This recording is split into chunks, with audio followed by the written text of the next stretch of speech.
갑자기 한파가 불이 닥쳤습니다. 여러분 건강에 유의하시고 아무리 추워도 또 하나님께서 우리에게 허락하신 그 은혜의 열정은 우리를 더욱더 뜨겁게 하실 줄 믿습니다. 우리는 어제 안식일에 대한 말씀을 나누게 되었습니다. 그 안식일에 대한 그런 부분을 우리가 정리를 하자면 안식일, 주일, 주님 앞에 나와서 예배드리는 일은 하나님께 영광 돌리기 위함이었습니다. 그래서 우리가 하나님께서 우리를 위해서 이 안식일을 주셨는데 이것은 굉장히 영광스러운 일이었었고 또 우리로 하여금 그 날로 인하여서 우리를 기쁘시게 또 우리가 기쁘고 또 하나님도 기쁘신 일이었다라는 것을 우리는 알 수가 있었고 또 그 병고침에 대한 그 사건으로 말미암아 하나님 나라에 대한 비유로 또 계속해서 이어졌을 때에 겨자씨가 자라고 나무가 되고 거기에 새가 깃들인다라고 표현함으로 말미암아 안식일 또 주일은 우리가 영혼의 또 육의 쉼을 얻는 시간이었음을 우리가 함께 알게 되었습니다. 또 뿐만 아니라 누룩에 대한 비유, 하나님의 나라는 누룩이란 이것이 발견돼서 배가 되는 어떤 그런 모습들에 대해서 설명을 하면서 우리는 또한 이 하나님의 나라는 또 안식일은 또 주일은 우리가 풍요로움을 누릴 수 있는 날임을 우리가 함께 봤습니다. 그러면 오늘 연속해서 14장에 들어가서도 이 안식일에 대한 이 부분들 우리는 보게 되는데 조금은 연속성도 있으면서도 조금은 다른 메시지를 우리에게 전달해 주고 있습니다. 14장 1절 먼저 말씀 보게 되면은 예수께서 안식일에 한 바리새인 지도자의 집에 떡 잡수시러 들어가셨다라고 표현을 합니다. 바리새인과 상극이었는데 바리새인 집에 들어갔다. 근데 그냥 바리새인이 아니라 바리새인 지도자다. 여기서 우리는 한번 놀라지 않을 수가 없습니다. 당연히 사람들이 계속 지켜보고 있죠.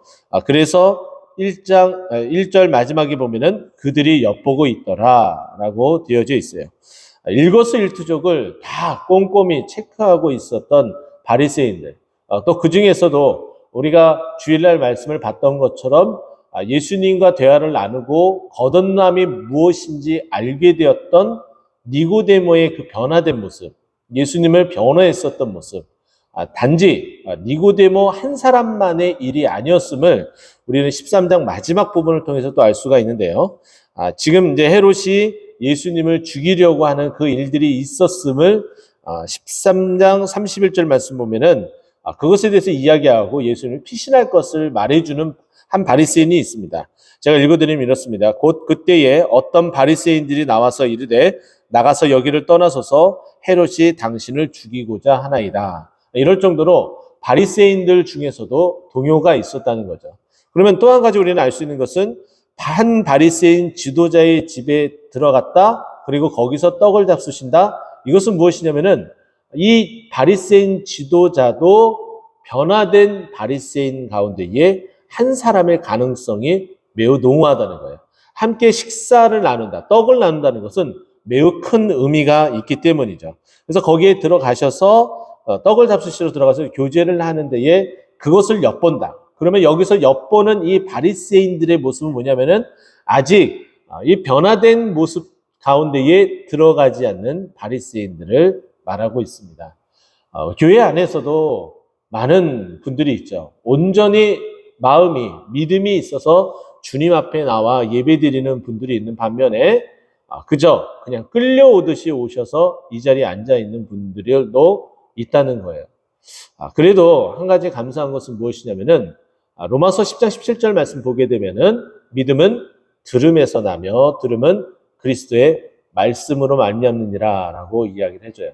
듣다 보면 바리새인도 변화된 그 모습들이 우리 교회에 나와 함께 예배드리는 그분들 마음 가운데서도 반드시 일어날 수밖에 없다는 거죠.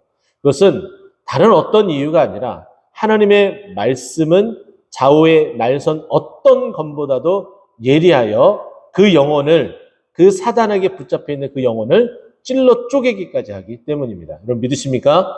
그 말씀을 우리가 지금 보고 있어요. 자, 그런데 그 상황 가운데 있는데 또 특이한 일이 또 하나 발생했습니다. 2절입니다. 주의 앞에 수종병 든 사람 한 사람이 있는지라. 자, 예수님의 주위에는 왜 이렇게 병든 사람이 많았을까요? 참 아이러니 가운데 하나인데, 그도 그럴 것이 예수님을 따르는 자들 가운데에 병듦에 치유받은 일들이 많으니까 당연히 예수님을 계속해서 병든 자들이 따라다니며 자신도 치유받기를 굉장히 바랬던 거예요. 자, 그런데 여기에 수종병이다. 굉장히 좀 낯선 병명이 하나 나오게 됩니다. 이전 개역 한글 성경 보면은 고창병이다라고 표현되어져요. 고창병이나 수종병이나 모르는 건 매한가지인 듯합니다. 그런데 영어 성경을 찾아보게 되면은 드롭시라는 단어를 사용하고 있어요. 의학명으로서 사용이 되는데, 자, 이 단어는 또 우리가 평소에 의학용어니까 또 잘 안 쓰는 부분이잖아요. 또 넘어가고. 그럼 헬라어로는 어떻게 표현되어지느냐?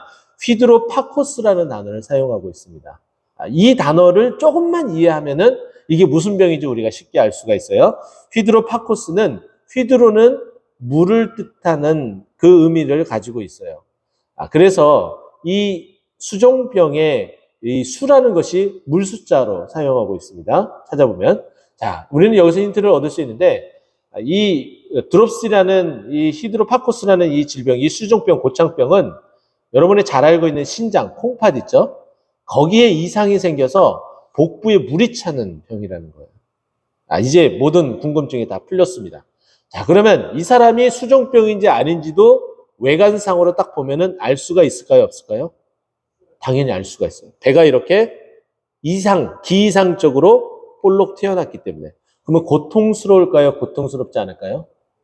굉장히 고통스럽고, 그 물을 빼야 되는데 물 빼는 것도 여간 쉽지 않습니다. 지금이야 의학이 발달해서 쉽게 뺄 수 있지만 이때 당시는 정말 녹록치 않은 일이었어요. 그래서 그 고통이 정말 이루 말로 형용할 수 없을 정도예요.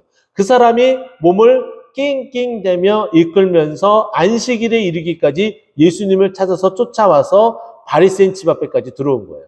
사실은 이런 질병이 있는 사람이 건강한 사람들과 같이 함께 지낸다는 것도 굉장히 기이한 현상 가운데 하나인데, 안식일에 그리고 바리새인 지도자의 집에 왔다?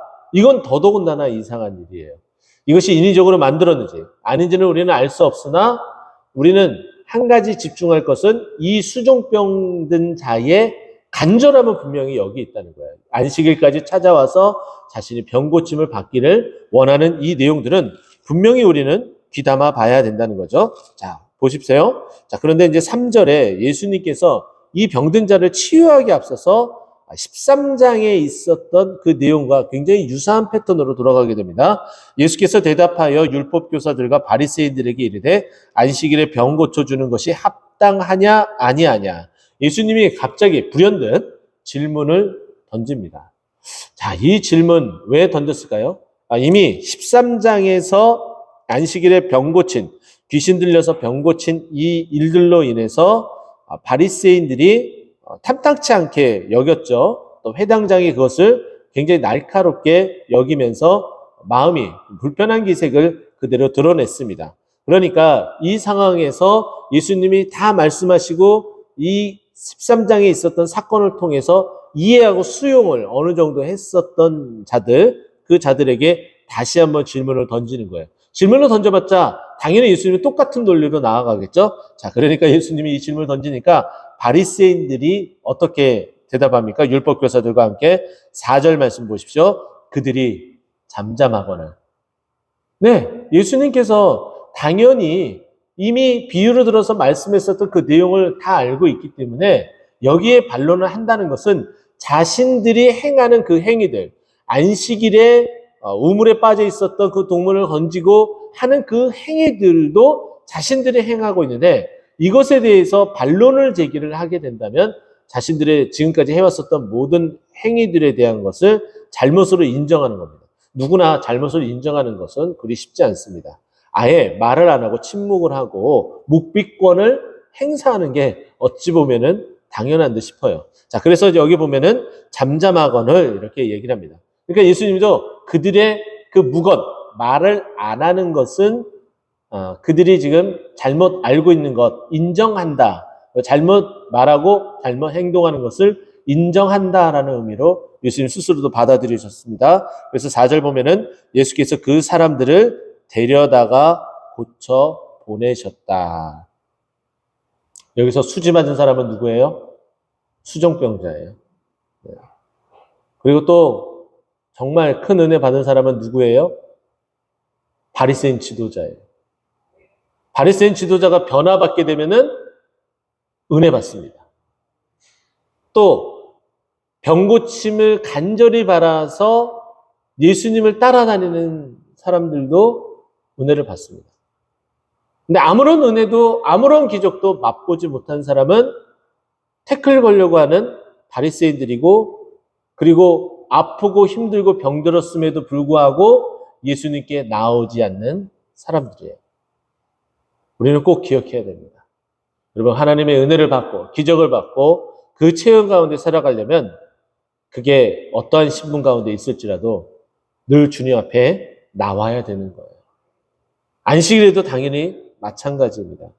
안식일은, 주일은 주님 앞에 나오며 또 주님을 만나며 그러므로 말미암아 내 영혼이 살아나는 날이에요. 내 영혼만 살아나는 게 아니라 내가 데려오는 내 가족들이 살아나는 날이고요. 내 가까운 지인들이 그 영혼이 살아나는 날입니다. 믿으십니까? 바로 주일은, 안식일은 바로 그런 의미를 가지고 있습니다. 자, 5절 말씀 보십시오. 또 그들에게 이르시되 너희 중에 누가 그 아들이나 소가 우물에 빠졌으면 안식일에도 곧 끌어내지 아니하겠느냐. 살린다는 거죠. 그 의미를 다시 한번 말씀드린 거예요. 그렇게 예수님께서 다시 비유적으로 앞분 13장에서도 이야기했었던 유사한 얘기를 또 해주니까 이제 더 이상 언급을 못하게 됩니다. 6절 마지막에 보면은 그들이 이에 대하여 대답하지 못하니라, 이렇게 마무리가 되어집니다. 정말 주일은, 우리가 예배드리는 그 일들은 주님의 영광을 위한 것이 가장 첫 번째이기도 합니다. 하지만 결국은 주님의 영광 돌리는 일은 우리 영혼이 살아나는 날임을 꼭 기억하시고, 정말 고통스럽고 힘들고 이 수종병자 같은 우리들에게도 복수가 차서 정말 힘들고 어려움에도 주님 앞에 나오는 일들 잊지 마시고 주님 앞에 나와 고침받고 그 기적 가운데 영과 육이 살아나는 날임을 꼭 기억하고 주일 성수에 힘쓰는 우리 모두가 되기를 예수 그리스도의 이름으로 축원드립니다. 기도하겠습니다.